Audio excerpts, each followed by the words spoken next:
everybody, welcome back to my channel. Thank you guys so much for joining me today for this video. Today I am out walking the property so that I can show you guys 5 important medicinal herbs that are probably growing right in your backyard or right in your neighborhood where you can easily find them. So let's go ahead and check out the top 5 herbs that you should be on the lookout for. If you're new to foraging for herbs, I would recommend finding a good resource that you can bring with you out on your walks when you're looking for herbs.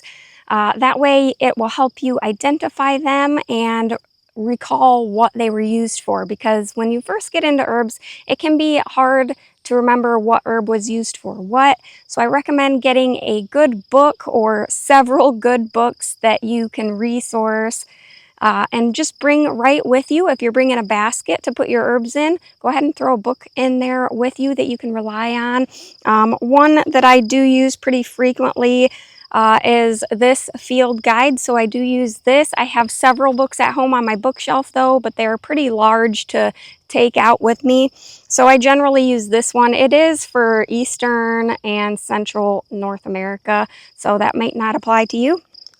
But I also herbs that I do find on my property, I do keep a journal for myself to reference back to what I used that herb for and how I used it, that kind of thing. And I also leave it in my apothecary in my house so that my family can also reference it if I'm not around.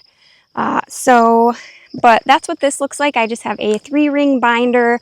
And I have papers printed off, and I just write down all of the info that I have on that herb that I use. And these are all herbs that are in my apothecary right now. And most of them, they're either ones that I grow in my herb garden or that I find right here on my property. So I also like to bring this with me sometimes as well.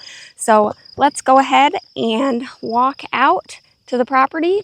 A huge majority of my herbs are found over here, which is what we call our pond area, or the pond. It's not really a pond yet. We hope to possibly one day dig there to make it more pond-like. It does gather water in the spring, certain times of year, but it reduces down to quite a small spot, and it's only, maybe several inches deep, so it's not super a pond, but we call it the pond area because it has potential to be a pond, and it's full of cattails and all of that stuff. So I'm gonna go over there first. I am blessed that my husband keeps a path mowed for me around most of the property where I find my herbs, so I don't have to walk through the waist-high grass. And this is our hay field and stuff, so the grass can get quite tall. So I have a nice mowed path to walk on. So let's head over there and we'll see what our first herb is.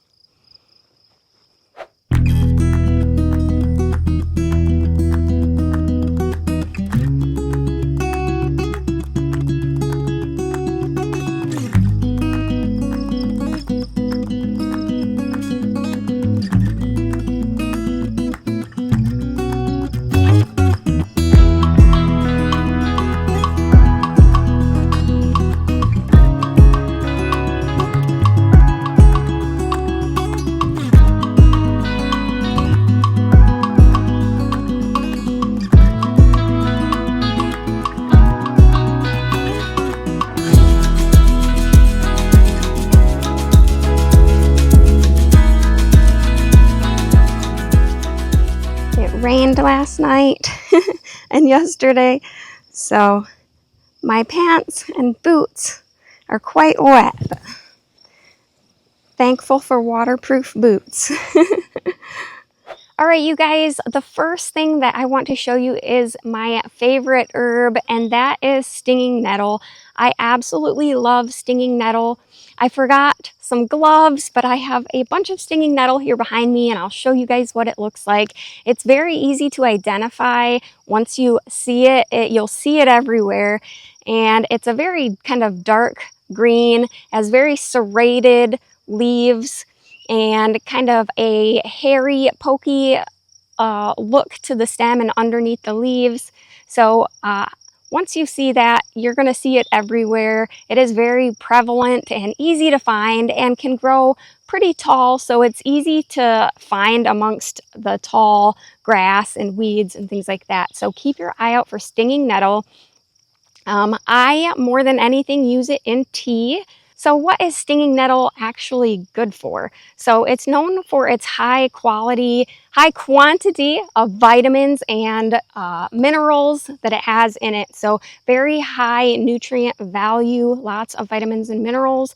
In a tea, you're going to get a bunch of vitamin C. So it's excellent if you need a boost in your immune system. Drink you some nettle tea. You'll get lots of vitamin C. You can also cook the leaves and you'll get a nice dose of iron in there. So if you need an iron supplement, consider adding cooked stinging nettle leaves to your diet for that iron. You can also use it as a tonic for your hair if you are suffering from dandruff or scalp irritation, things like that. I would try a tonic hair rinse with stinging nettle to help solve that problem. But the majority of the time I dry the leaves and stems and keep it in my jars, and I use that in tea more than anything else. It is also known as a blood purifier, so if you need any sort of blood purification effect, you're going to want to try some stinging nettles.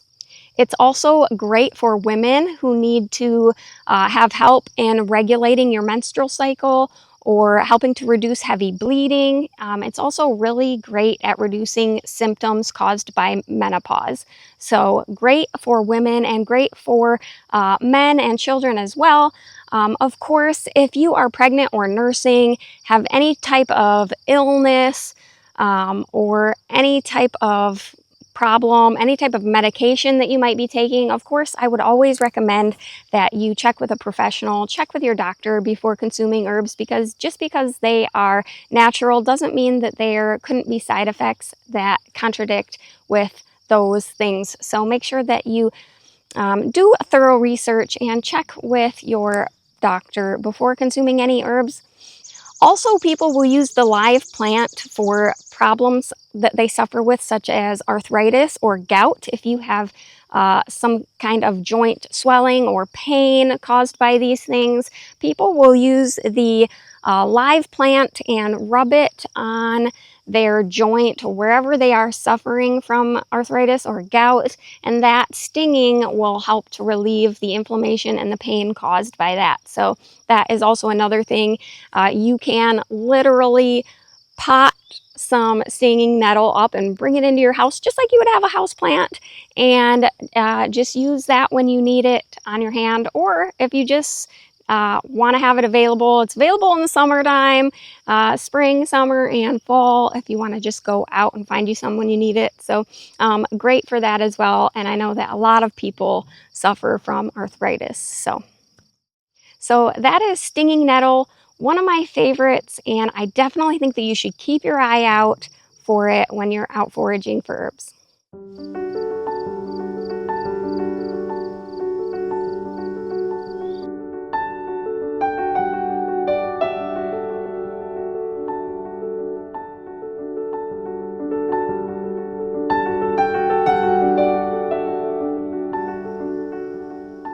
All right, the second herb that I want to talk about today is goldenrod. You will find this everywhere.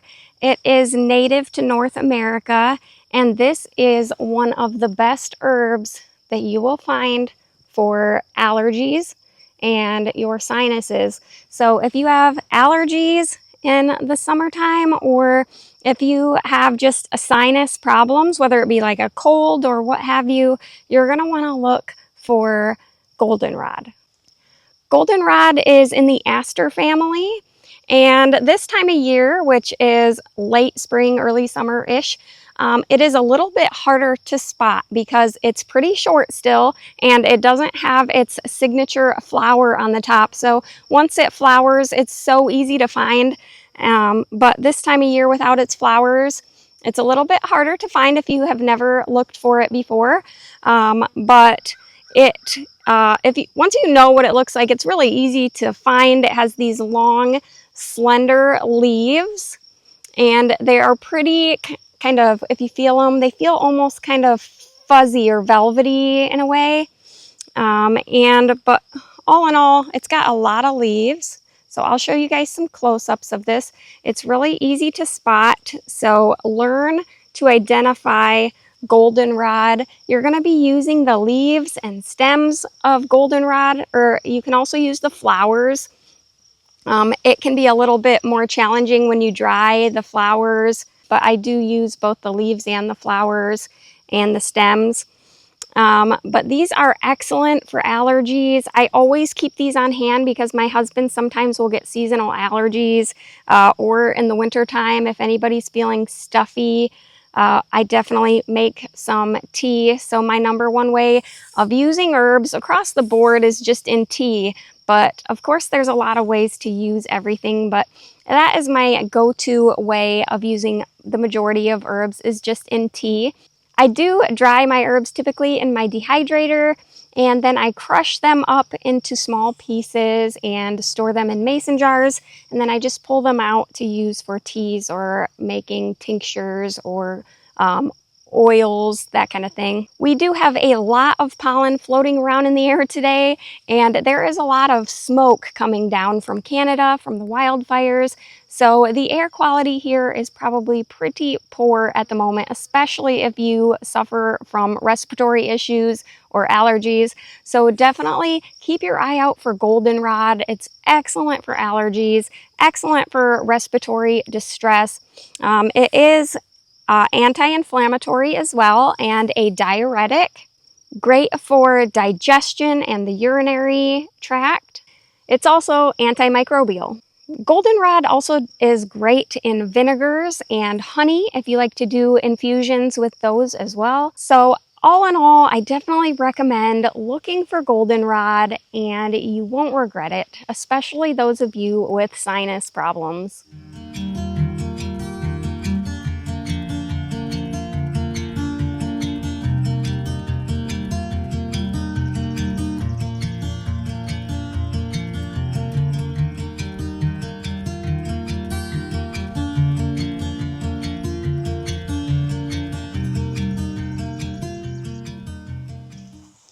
All right, you guys, this is horsetail. So this is the third herb that I want you to look out for when you are out foraging. And just like stinging nettle, it tends to really like wet areas.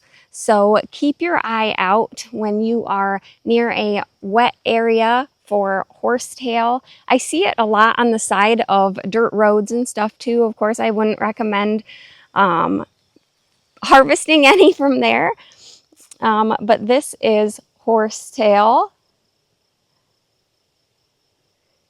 So horsetail is an awesome herb. It is high in silica. So it's great for your hair, skin, and nails, stuff like that. And it's also good for kidney and liver dysfunction. So I would check into using it for that if you have any sort of kidney or liver ailments, or kidney stones, things like that. I typically, like my other herbs, dry this, crunch it up, store it in a jar, and I use it in my tea blends. So I like to add this to blends with other herbs for tea. It's also great for the urinary tract, your urinary system. So check into that. Traditionally, the root was used for teething babies, although I don't have experience with that. But this, you're going to be able to use the whole plant. So if you're looking for a supplement to help improve the quality of your nails, your hair, and your skin, and give you a more youthful look, definitely consider finding you some horsetail rather than going and getting some sort of pill or supplement when you can just use the plant. So check into that.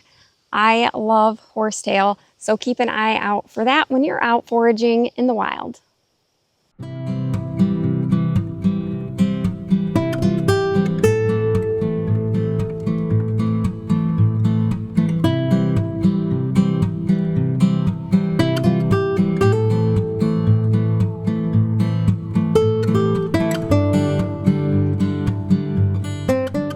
right, next let's talk about another favorite, which is plantain.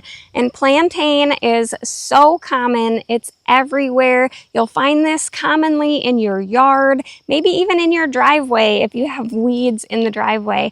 So there's a couple kinds. This here is a leaf from a narrow leaf plantain, which I find commonly, it's everywhere back here in the fields.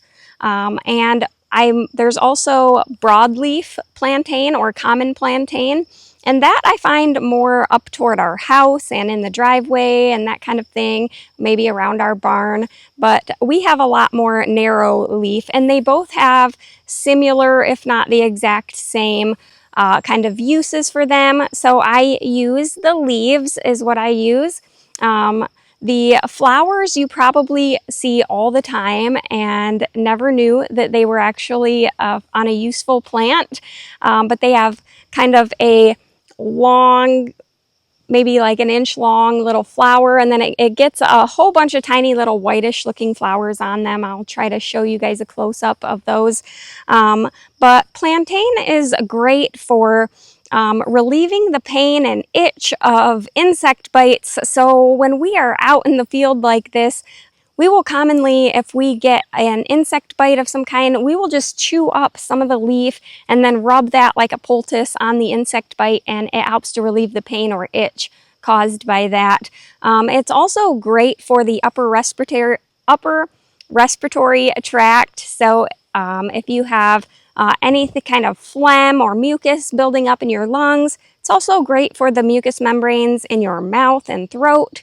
So great for that. It can also be used if you have blood in the urine. It can help to combat that. It helps to relieve diarrhea. It's also great to apply to things like blisters or ulcers. So a lot of really great uses for it. So I do use this in tea occasionally, not very often. I don't find that I need it, but we do most commonly use it just out here in the field when we need to relieve some sort of pain or itch associated with bug bites. So that's my number one use, but you can definitely dry the leaves and keep it in your apothecary, make it into an oil or add it to your soaps, whatever you want to do, but I really like it topically.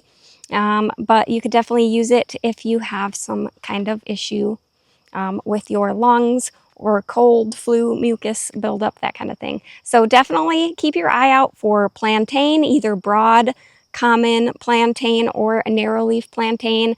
They work similar in fashion, and they are so everywhere. Everyone will definitely know this as a weed, so look out for plantain.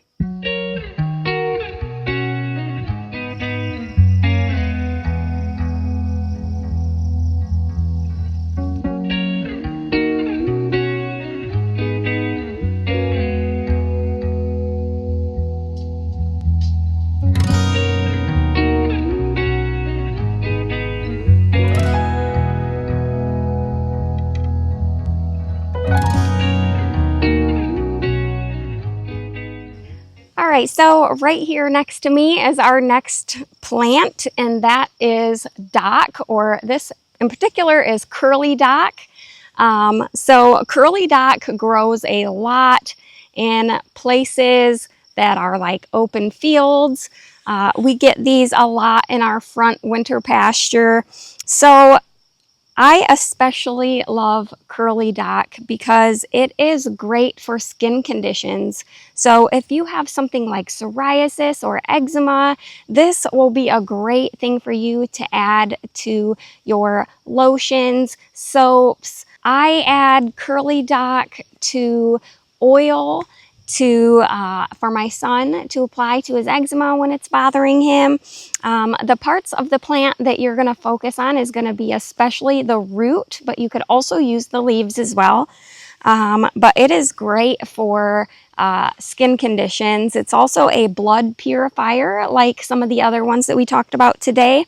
And it is also great for enlarged lymph nodes. So if you have eczema in particular, I do know that a lot of people who suffer with eczema when they have an outbreak, they tend to get swollen and sore lymph nodes. So this plant would be great to help with something like eczema, to put it on both for the skin irritation as well as the lymph nodes, and just to help clear your system out of the toxins or whatever it is that could be inflaming your eczema at that time. It's also great for sore throat and cleansing the liver if you have some sort of liver ailment. Great for that as well.